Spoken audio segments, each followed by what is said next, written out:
এই মুহূর্তে ever care হাসপাতালের সামনে আছেন রিপোর্টার সানভীর উপল। সরাসরি যাচ্ছি তার কাছে। এক অনিশ্চয়তার মধ্য থেকেই বেগম জিয়ার চিকিৎসা চলছে এবং ক্ষণে ক্ষণে এর সিদ্ধান্ত পরিবর্তন হচ্ছে তার শারীরিক অবস্থার প্রেক্ষাপটে। তো এই মুহূর্তে আজকে এখন পর্যন্ত তার শারীরিক অবস্থা কেমন আছে, কী অবস্থায় আছেন তিনি, সেটি দলের পক্ষ থেকে, তার মেডিকেল বোর্ডের পক্ষ থেকে আমাদেরকে এখনও পর্যন্ত কোনো কিছু জানানো হয়নি।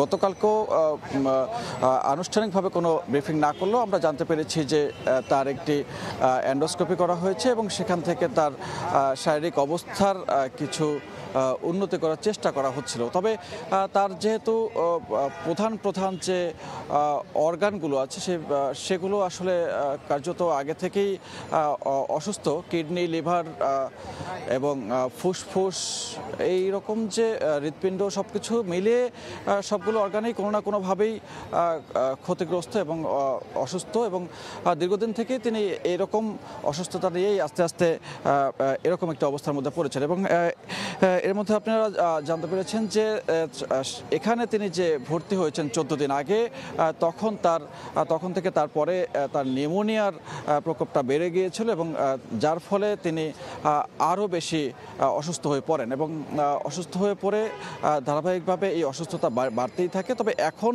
যে অবস্থায় আছে সেই অবস্থা থেকে জানতে পেরেছি যে তার শরীর এখন ওষুধ বা চিকিৎসা গ্রহণ করছে, কিন্তু তিনি আসলে সবার সাথে কথা বলতে পারছেন না, এরকম বিষয়টি আমরা জানতে পেরেছি। আর আরেকদিকে সেটি হচ্ছে কাতার সরকারের যে এয়ার অ্যাম্বুলেন্সটি আজকে বিকেলের আসার কথা, সেটি নিয়ে আবারও সংশয় তৈরি হয়েছে এবং সেটি আসছে না। জার্মান থেকে যে এয়ার অ্যাম্বুলেন্সটি আসার কথা হচ্ছে সেটি আসছে না। আমরা একটি গণমাধ্যমের বরাতে এবং আরও বেশ কিছু জায়গায় খোঁজখবর নিয়ে জানতে পেরেছি যে এই এয়ার অ্যাম্বুলেন্সটি 9 বা 10 তারিখের দিকে আসতে পারে। তবে সব কিছু বিবেচনা করে যাই হচ্ছে, যাই হবে, সব কিছুই আসলে সিদ্ধান্ত হবে মেডিকেল বোর্ডের সিদ্ধান্তে। তার তখনকার সময়ে যে শারীরিক অবস্থা হবে সেই প্রেক্ষাপটে তাকে লন্ডনে নেওয়া যাবে কি যাবে না তারা সিদ্ধান্ত দেবেন। সেই সিদ্ধান্তের উপর ভিত্তি করেই তারপরে সিদ্ধান্তটি নেওয়া হবে।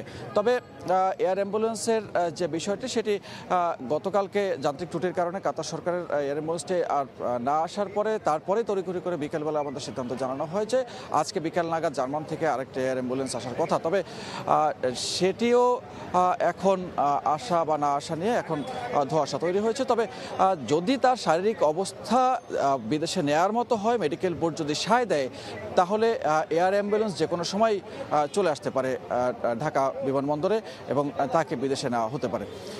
তো এখন পর্যন্ত গতকালকে রাতে 11:30 পর্যন্ত ডক্টর জোবায়দুর রহমান তিনি এখানে হাসপাতালেই ছিলেন, সেখান থেকে বাসায় গেছেন এবং আজকে এখনও পর্যন্ত তিনি এখন পর্যন্ত আসেননি এবং তিনিও এই মেডিকেল বোর্ডের সদস্য, যার ফলে বারবারই মেডিকেল বোর্ডের সদস্যরা তার নিবিড়ভাবে পর্যবেক্ষণ করছেন এবং পর্যবেক্ষণের সাপেক্ষেই নিশ্চয়ই সিদ্ধান্ত নেওয়া হবে এবং দেশবাসী যেমন অধীর আগ্রহে অপেক্ষা করছেন এবং তার শারীরিক অবস্থার উন্নতির জন্য বিভিন্ন জায়গায় দোয়া মোনাজাত করা হচ্ছে। তো এই ছিল এখন পর্যন্ত বেগম জিয়ার শারীরিক অবস্থার সবশেষ খবর এভার কেয়ারের সামনে থেকে। এতক্ষণ সরাসরি যুক্ত ছিলাম এভার কেয়ার হাসপাতালে।